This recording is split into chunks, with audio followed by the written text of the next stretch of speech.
خوشی کی کوئی ایک تعریف نہیں ہے. ایسا نہیں ہے کہ ہر ایک کے لیے خوشی کی تعریف ایک ہو. کوئی متفقہ تعریف نہیں ہے.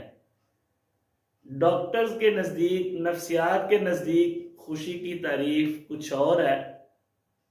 ایک امیر اور غریب آدمی کے لیے خوشی کی تعریف کچھ اور ہے. اسی طرح ایک اسٹوڈنٹ، ٹیچر اور بزنس مین کے لیے خوشی کی تعریف کچھ اور ہے.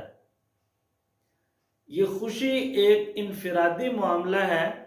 ہر انسان کے لیے خوشی کی تعریف الگ الگ ہے. بظاہری طور پہ یہ خوشی انسانی خواہشوں اور اس کے اہداف کے ساتھ جڑی ہوئی ہے.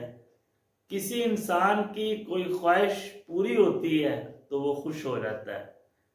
اسی طرح کسی انسان کا کوئی ٹارگٹ مکمل ہوتا ہے، وہ اپنا کوئی گول اچیو کرتا ہے تو وہ خوش ہو جاتا ہے.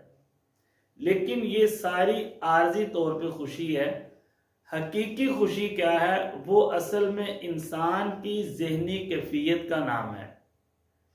ایک بندہ کوئی کام کر رہا ہے، اس کو کام کرنے میں مزہ آ رہا ہے، اس کا دل مطمئن ہے، تو ہم کہہ سکتے ہیں کہ یہ بندہ دلی طور پہ خوش ہے.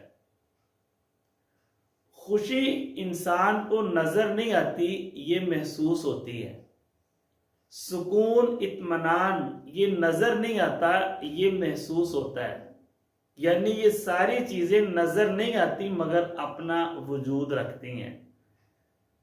ان کا سفر انسان کے اندر کی دنیا کا سفر ہے، اپنی تلاش کا سفر ہے، اپنی کھوج لگانے کا سفر ہے. ہم لوگ ایسے لوگوں کو تلاش کرتے ہیں جو ہمیں خوشی دیں. ایسا کام کرنے کی کوشش کرتے ہیں جس سے ہمیں خوشی ملے. لیکن کبھی بھی ہم اپنے آپ کو جاننے کی کوشش نہیں کرتے کہ اصل خوشی تو ہمارے اپنے اندر ہے. ہم اپنی کھوج لگانے کی کوشش نہیں کرتے، اپنے آپ کو جاننے کی کوشش نہیں کرتے. باہر ساری دنیا کے بارے میں ہمیں پتہ ہوتا ہے، کون کیا کر رہا ہے، کیسے کما رہا ہے، کیسے کھا رہا ہے، کس کی کیا مصروفیات ہیں. لیکن اپنے بارے میں ہم جاننے کی کوشش نہیں کرتے.